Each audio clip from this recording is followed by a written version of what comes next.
G'day fellow country of the internet, this is must see and subscribe to going here on YouTube due to the death of Akira Toriyama. I just wanted to end up doing something on TikTok and all that kind of stuff, of probably just a photo of a video of myself just going on, probably. I was thinking around the idea of, of myself looking out of that window and making it out of me or witnessing something Shenron to, I don't know, for some reason, maybe to bring Akira Toriyama from the dead or whatever. With some music and that's reminiscent on Dragonball Z and all that kind of stuff. Turns out that I couldn't find the right thing that I could possibly do it with, the right TikTok filter and all that kind of stuff. So instead, I wanted to make this vlog to talk to you about, to celebrate the life of Akira Toriyama, to tell you all on how much that he contributed to my childhood and the childhood of the rest of the geeks and all that kind of stuff through the work that he's very known mostly on, which is Dragon Ball Z, or Dragon Ball Z in general. I'm just going to talk to you about how he impacted me in my childhood, when he was still alive and all that kind of stuff.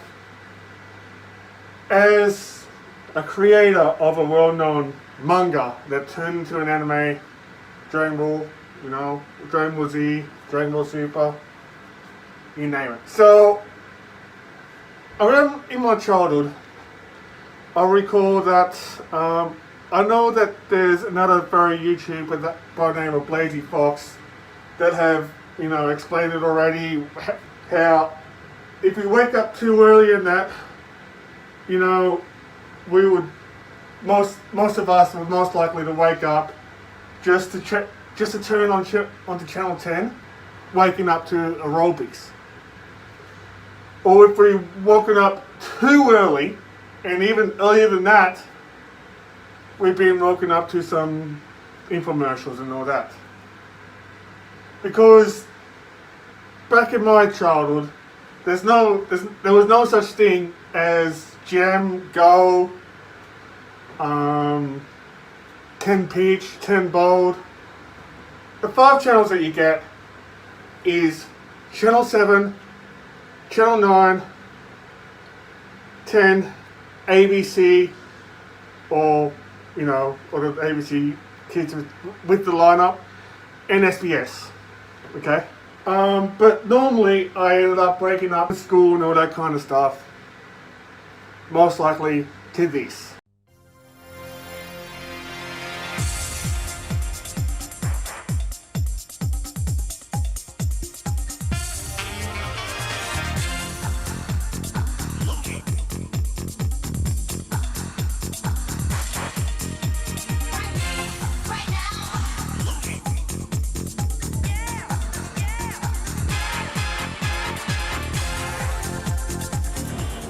Let's get that body of yours warmed up for this high-low impact workout, everyone. Just marching in position.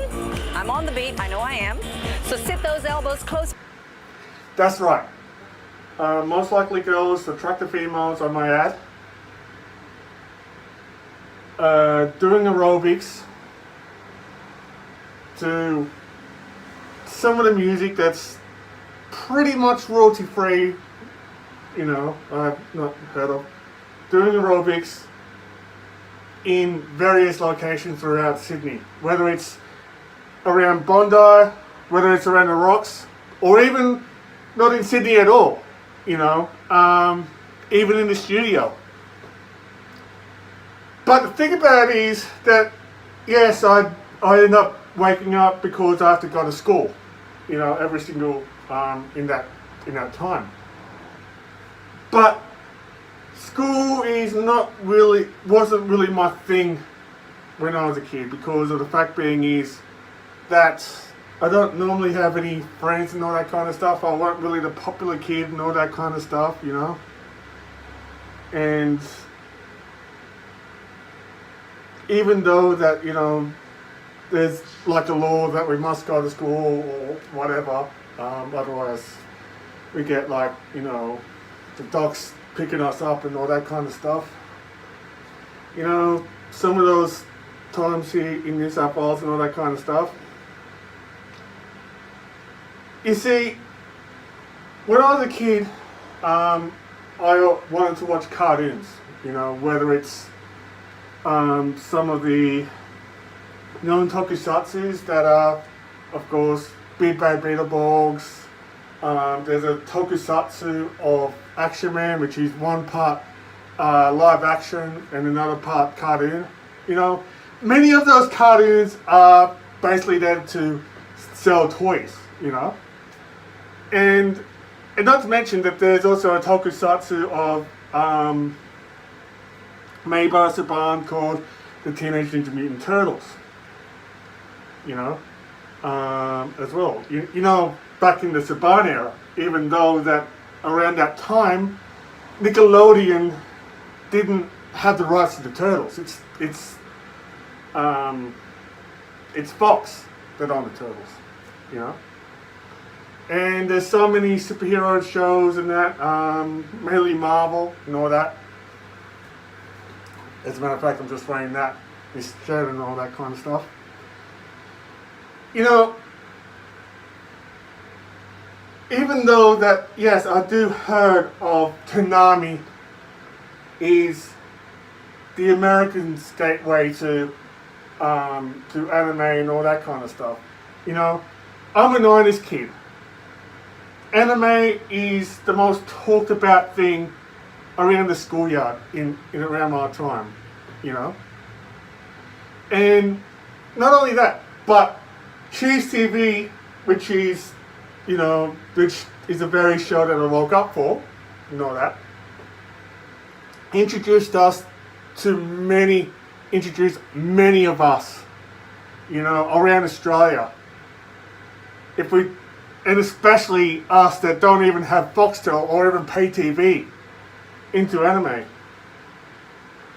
You know, there is so many of the gateway anime that we pick and choose from, which is Pokemon, Digimon, Sailor Moon, Hamtaro, Yu-Gi-Oh! And the one cartoon that I'm going to talk mostly about is Dragon Ball. Now, many of us got introduced into the Dragon Ball series through Dragon Ball Z. First thought that it was the first episode is where we see, you know, Goku ended up having a kid, Gohan, which, as we know, or as if we found out, is named after his grandpa. Which, if you have seen, I'm going to bring a lot of spoiler alerts on this, so. But I'm not going to, you know, which, if you do watch Dragon Ball, you know, the one that sits around Goku as a kid, in fact, Goku had killed his own grandpa, as, you know, the big ape, all the Saiyans sort of transform into and all that kind of stuff. So anyway, it started off in a farm, right, where this guy with an insanely long mullet that dressed up as a complete rock star, like, you know, one of those glam metal bands and all that kind of stuff, landed in Earth into this ball thing, and he wanted to look for this guy called Kakarot, which is basically Goku's actual birth name, you know, because he was actually born in planet Vegeta, you know, which is basically named from the sayings that he's both Vegeta that we know, and his dad that is also Vegeta, but King Vegeta, and all that kind of stuff. And it turns out that Raditz is actually his brother, Goku's brother. So he wanted to come out and he's after him being a big piece and all that kind of stuff. Goku honestly didn't know what does he mean by Kakarot and all that kind of stuff, even though that we all know that he's a Saiyan. But even before Dragon Ball Z, there's the very start of the series is called, of course, Dragon Ball. Dragon Ball, as if I recall, is, you know, the season that started this franchise. You know, first it goes Dragon Ball Z, and Dragon Ball Super. We do have Dragon Ball GT, but honestly, they completely took it out off canon for some reason. And I know that Dragon Ball, you know, the first season of Dragon Ball derived from the story from China called Journey to the West that involves, you know, Sun Wukong, which is pretty much inspired Goku, you know, going out to the West for some reason. There's so many iterations in that of that story.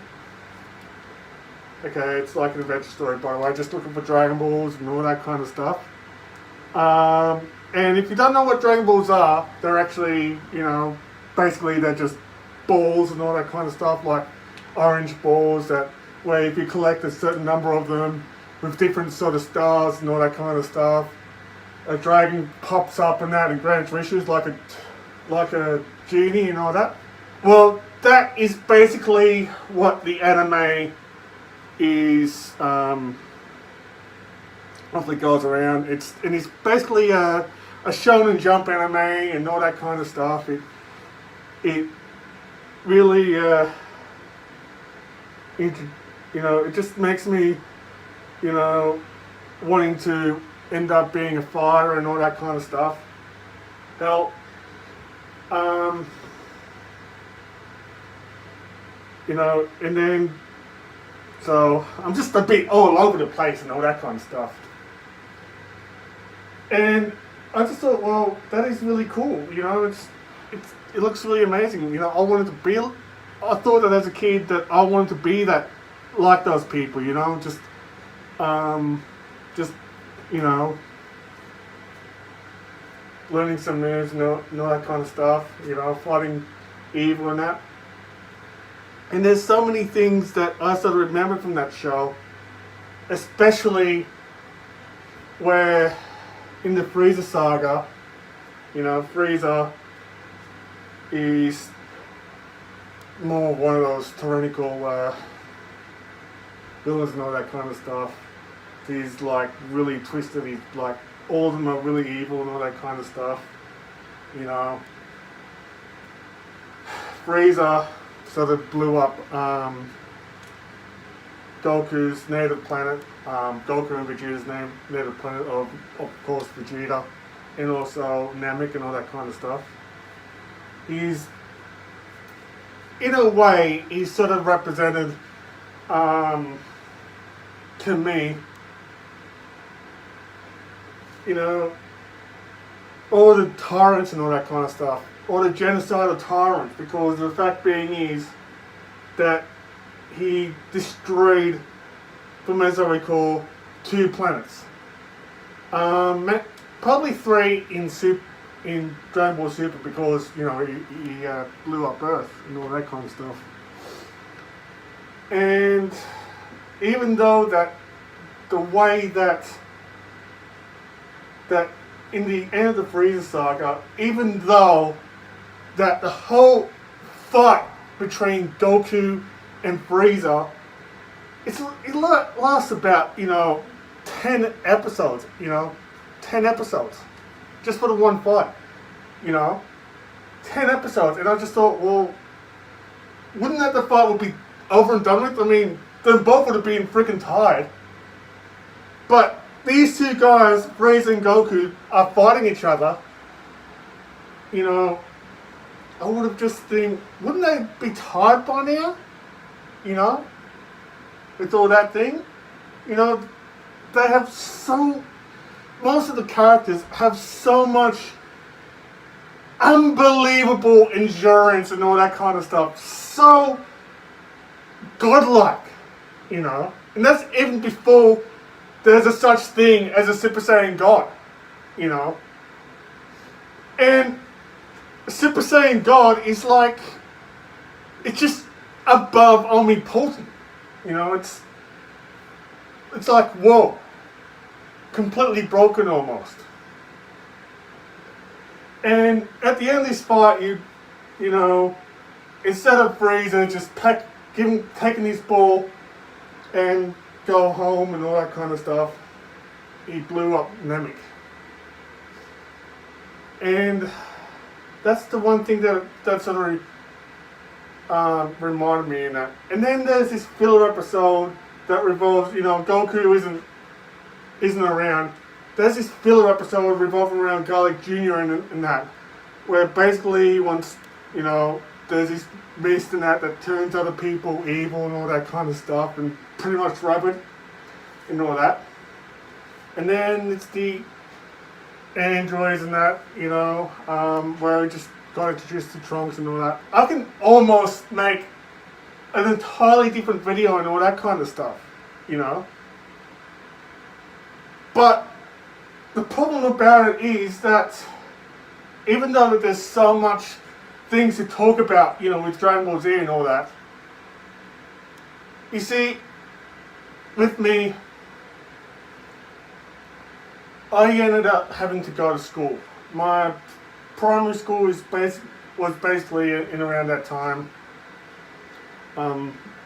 Is across a busy road, you know, and all that kind of stuff. And the thing about it is that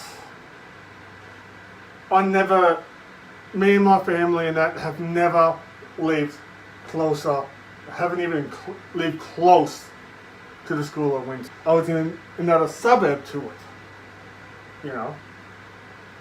So I had to leave early in that because the nearest bus stop to me in that is probably around a kilometre away from my house when I was living with my folks. Still in Newcastle, by the way. We haven't even got our own bus stop. There was hardly any, there's no buses that goes there. Like the nearest, like I had to walk a couple of blocks down to catch a bus to school.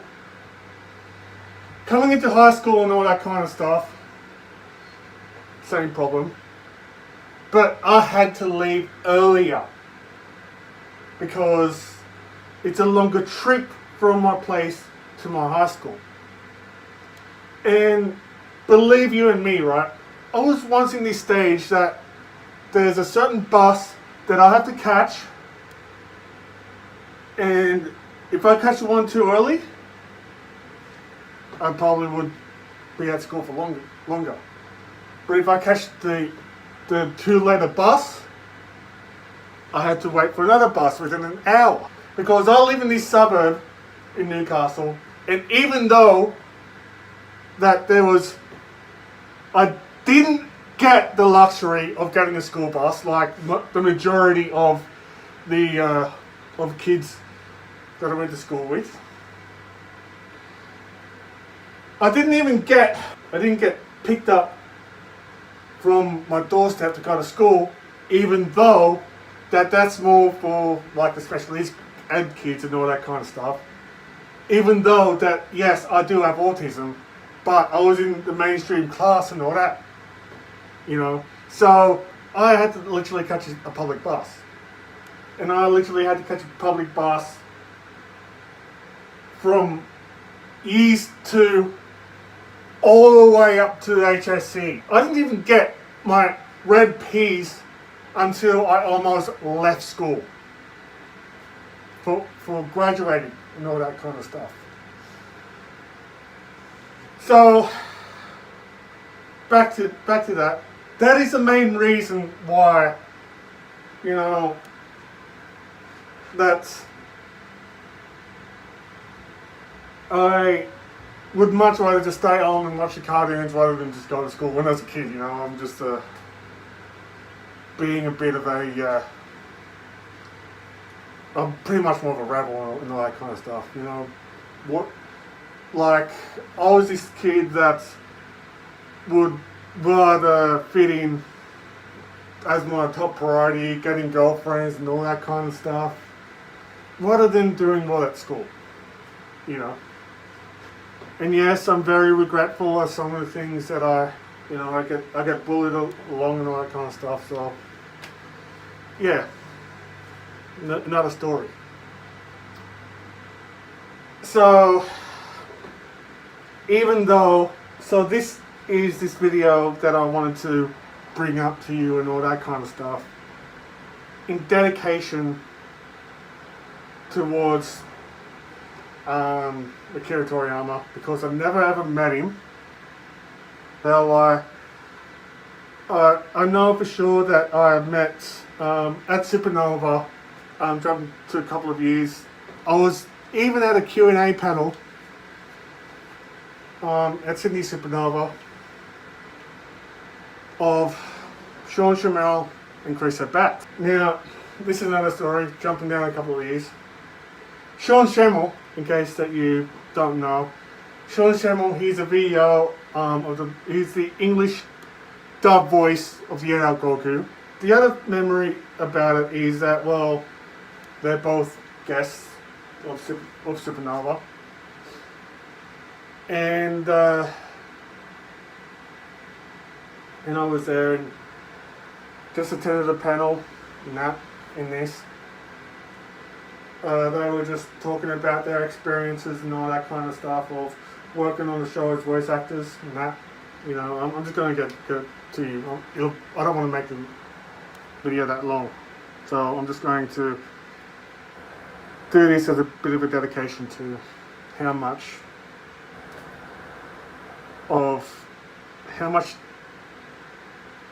how he dedicated so much to my childhood and all that kind of stuff. I'm pretty sure that as of now, I was honestly that shocked that Akira Toriyama had died that young, in the age of 64 years old.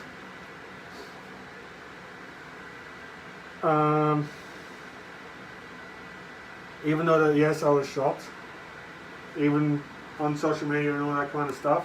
Akira had made most of our childhoods absolutely amazing. But, you know,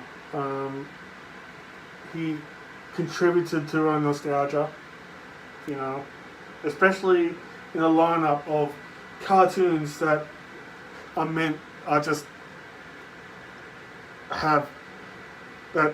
mostly sells toys and all that kind of stuff.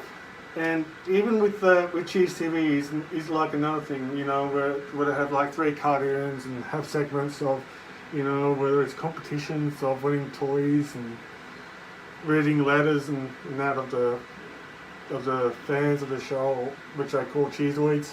You know, there's a thing. Even though that the show after that is just, I normally change to ABC to watch. In my childhood, I rather watch ABC than watching, like, you know, in the box with that. Honestly, that nightmare fuel puppet and that bop, you know. Anyway, I'm just pretty much all over the place, really. So I just hope that I know that this is the only thing that I could actually do and all that kind of stuff. So, for my childhood, for contributing, you know, too much older with your work. I'm gonna say my Japanese is a bit not sorry that it's not perfect, but Arigato Akira Toriyama, may you rest in peace, senpai. And I'm sure that you are in a better place among the clouds and have a really good afterlife that you deserve. But I really assure you so. Thank you so much of me, Barbara. Thank you so much for your work. You know, even though I didn't read any manga and that of yours, but I've seen the anime that's based on your work, that is Dragon Ball. And may you rest in peace. Anyway, before I come down further, I just want to say to the rest of you that is just watching this, thank you so much for allowing me the opportunity to